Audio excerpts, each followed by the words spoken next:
مشرق وسطی میں ایک نئی سفارتی چال چلی گئی ہے جس کے مرکز میں سعودی عرب کی وہ تجویز ہے جس میں ایران اور خطے کے دیگر ممالک کے درمیان نان ایگریشن پیکٹ کی بات کی گئی ہے۔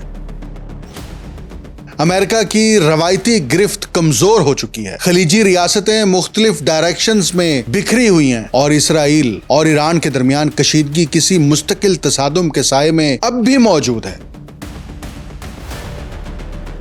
سعودی عرب نے ایک نیا معاہدہ کرنے پر زور دیا ہے۔ یہ معاہدہ آخر کیا ہے؟ کیا مشرق وسطی واقعی کسی نئے سیکیورٹی آرڈر کی طرف بڑھ رہا ہے؟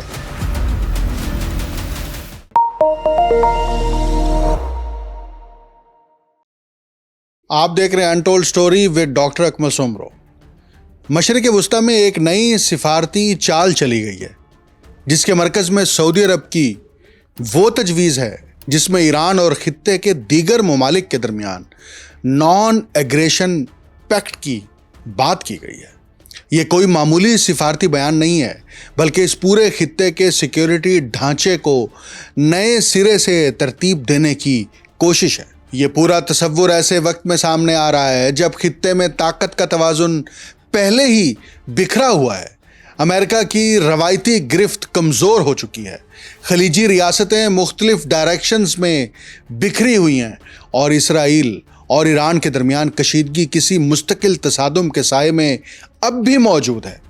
ایسے میں یہ تجویز دراصل ایک بڑے سوال کو جنم دیتی ہے کہ کیا مشرق وسطی واقعی کسی نئے سیکیورٹی آرڈر کی طرف بڑھ رہا ہے؟ سعودی عرب نے ایک نیا معاہدہ کرنے پر زور دیا ہے۔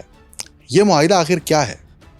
سعودی عرب نے تجویز دی ہے کہ ایران اور مشرق وسطی کے دیگر ممالک کے درمیان ایک نان ایگریشن پیکٹ قائم کیا جائے جس کے لیے 1970 کی دہائی میں ہونے والے ایک ایسے یورپی معاہدے کو ماڈل بنایا گیا ہے جس نے سرد جنگ کے دوران یورپ میں کشیدگی کم کرنے میں اہم کردار ادا کیا تھا۔ فائنینشل ٹائمز نے بھی یہ رپورٹ شائع کی ہے، مڈل ایسٹ آئی نے بھی اسے شائع کیا ہے۔ رپورٹ کے مطابق سعودی عرب کی اس سفارتی کوشش کو کئی یورپی حکومتوں اور یورپی یونین کے اداروں کی حمایت حاصل ہو چکی ہے۔ تاہم ابھی یہ واضح نہیں کہ آیا اسرائیل اور امریکہ اس منصوبے کی حمایت کریں گے یا نہیں۔ دوسری جانب متحدہ عرب امارات نے ایران کے بارے میں نسبتاً سخت موقف اختیار کیا ہے اور امریکہ اسرائیل ایران جنگ کے آغاز کے بعد سے اسرائیل کے ساتھ اپنے تعلقات مزید قریبی بنا لیے ہیں۔ سعودی عرب اس مجوزہ فریم ورک کو 1975 کے ہیلسنکی معاہدات کی طرز پر تشکیل دے رہا ہے جس کا اصل نام ہیلسنکی ایکارڈز ہیں، جو سرد جنگ کے دوران سوویت یونین، امریکہ اور یورپی ممالک کے درمیان طے پایا تھا۔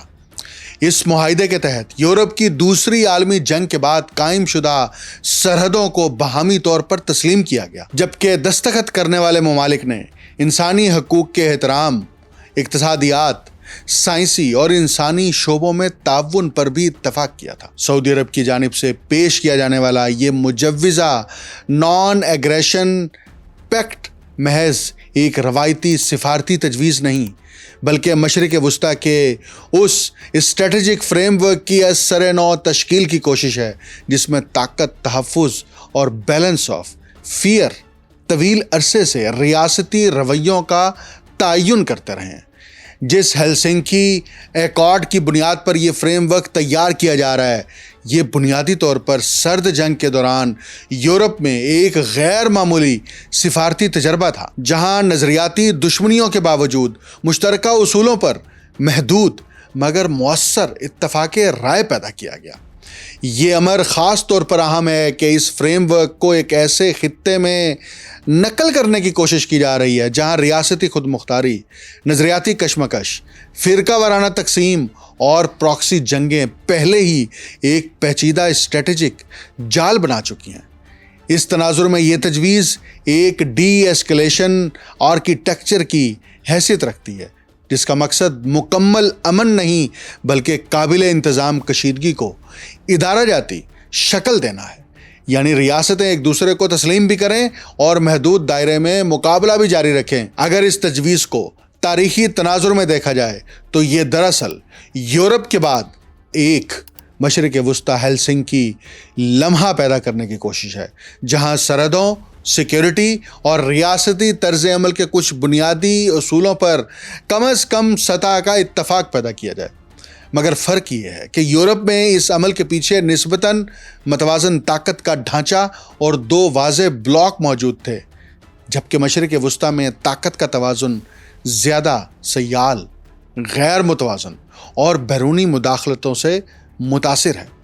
یہی وجہ ہے کہ یہ منصوبہ نظریاتی طور پر پرکشش ہونے کے باوجود عملی طور پر انتہائی پیچیدہ اور غیر یقینی دکھائی دے رہا ہے۔ فائنانشل ٹائمز کی رپورٹ میں ایک عرب ملک کے سفارتکار کو کوٹ کیا گیا ہے، جس کے مطابق مشرق وسطی کے لیے اسی نوعیت کا ایک معاہدہ زیادہ تر عرب اور مسلم ریاستوں حتیٰ کہ ایران کی جانب سے بھی خوش آئند قرار دیا جائے گا۔ تاہم ایران نے خلیجی ممالک سے مطالبہ کیا ہے کہ وہ خطے میں موجود امریکی فوجی اڈوں کو ہمیشہ کے لیے ختم کریں اور انہیں بند کیا جائے۔ یہ بھی غیر واضح ہے کہ یہ مجوزہ معاہدہ حساس معاملات جیسے ابنائے ہرمز کو کیسے حل کرے گا۔ تہران اس آبی گزرگاہ پر اپنے اثر و رسوخ کو برقرار رکھنا چاہتا ہے اور اس نے اس اہم راستے کے استعمال کے لیے اپنا ایک نظام بشمول ٹول ٹیکس نافذ کر رکھا ہے۔ خلیجی خطہ اس بات پر تقسیم ہے کہ ایران کے ساتھ جاری کشیدگی کا کس طرح جواب دیا جائے۔ جنگ کے دوران ایران نے خلیجی ریاستوں پر ہزاروں ڈرونز اور میزائل داغے، باوجود اس کے کہ ان ممالک کی جانب سے بار بار یہ اعلان کیا گیا تھا کہ وہ اس جنگ میں شریک نہیں ہیں۔ دوسری طرف ٹرمپ انتظامیہ نے خلیجی ممالک پر زور دیا کہ وہ ایران کے خلاف جنگ میں شامل ہوں۔ رائٹرز کے مطابق اس ہفتے یہ بھی رپورٹ ہوا کہ سعودی عرب نے مارچ میں ایران کے خلاف حملے کیے تھے۔ متحدہ عرب امارات نے بھی کارروائیوں میں حصہ لیا تھا، تاہم ابو ظہبی کا موقف زیادہ سخت اور جارحانہ رہا ہے۔ مثال کے طور پر سعودی عرب نے اپنے قریبی شراکت دار پاکستان کی ثالثی کی کوششوں کی حمایت کی، جن کی مخالفت متحدہ عرب امارات نے کی۔ امریکی سفیر برائے اسرائیل مائک حکابی کے مطابق جنگ کے دوران اسرائیل نے متحدہ عرب امارات کو آئرن ڈوم دفاعی سسٹم کی بیٹریاں فراہم کی، اور اسرائیلی وزیر اعظم نیتن یاہو نے جنگ کے دوران خفیہ طور پر خلیجی ریاست کا دورہ کیا تھا۔ تاہم ابو ظہبی نے اس دورے کی بار بار تردید کی ہے، اور جس کے رد عمل میں ایران کے وزیر خارجہ ڈاکٹر عباس اراغچی نے یہ واضح کر دیا ہے کہ اب دنیا کو سمجھ جانا چاہیے کہ ایران کیوں متحدہ عرب امارات کے اوپر حملے کر رہا تھا۔ اس لیے کر رہا تھا کہ وہاں امریکہ کے فوجی اڈے تھے، اور اب نیتن یاہو کا یہ دورہ یہ ثابت کرتا ہے کہ خفیہ طور پر متحدہ عرب امارات اور اسرائیل کا گٹھ جوڑ ہے۔ کس کے خلاف؟ ایران کے خلاف۔ اس لیے سعودی عرب کی جانب سے جو یہ تجویز دی گئی ہے، اس تجویز میں یہ ایک بڑا چیلنج ہے۔ کیا یہ پیکٹ ہو پائے گا یا نہیں، یہ تو آئندہ آنے والے چند دنوں میں واضح ہوگا۔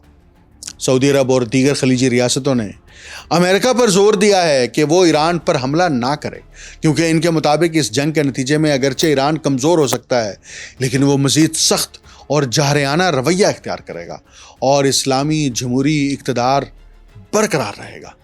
سعودی عرب کی جانب سے مشرق وسطی میں امن اور ایران کے اس امن معاہدے میں شمولیت کے فریم ورک کو ایک بڑی پیش رفت کہا جا رہا ہے۔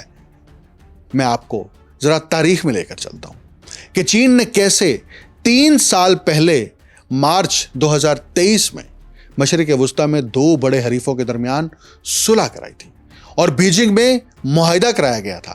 اسی بیجنگ میں جس کا دورہ اب ٹرمپ مکمل کر کے واپس جا چکے ہیں۔